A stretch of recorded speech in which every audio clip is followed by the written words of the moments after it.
Mr. James Rooney. Jimmy, congratulations on your induction into the National Wrestling Hall of Fame. A great honor. Thank you, Pascal. Jim, you've been in wrestling now for many, many years. Whatever got you started with this crazy, difficult sport? I had a paper route up near Metten, and George Feuerbach told me they have practice in there. So I just parked the bike, it was on Stewart Avenue, was part of my route, and went in there. The next day I come back with a pair of shorts. In your long career, who have been some of the more influential, important people in your career as a wrestler and as an official? Well, again, we go back to Richie Green, who was an official when I first came in. I would say Joe McDaniels, who was the coach of Syracuse. Sprig Gardner, Joe McDaniels, as I said. My brother Ed was probably the big one. He was one of the great wrestlers out of Metten. Bob Burry and George Munich. All right, they are very noteworthy people. What would you do, Jim, to make wrestling more spectator-friendly and exciting? As we always get back to, and it's always the controversial thing, is stalling. It's very nice.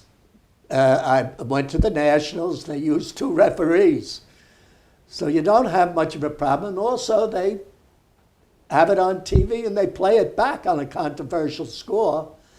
But stalling in the high school level is the whole thing. It causes a lot of trouble between coaches and referees.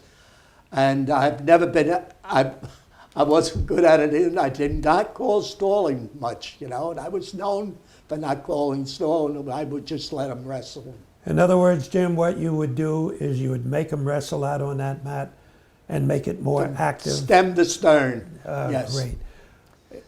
In your long career, and how many years have you been officiating, Jim?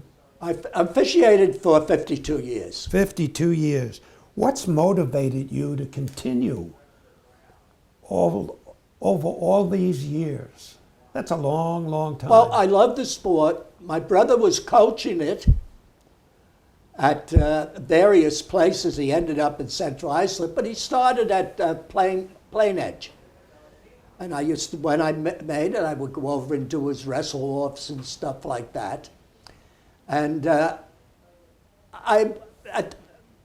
before this, I would go to matches, and he said, "You critical SOB, go down and referee. You have to complain about all the referees. Do it yourself." Well, Jim, congratulations on your entry into the Hall of Fame. Thank you, Pascal.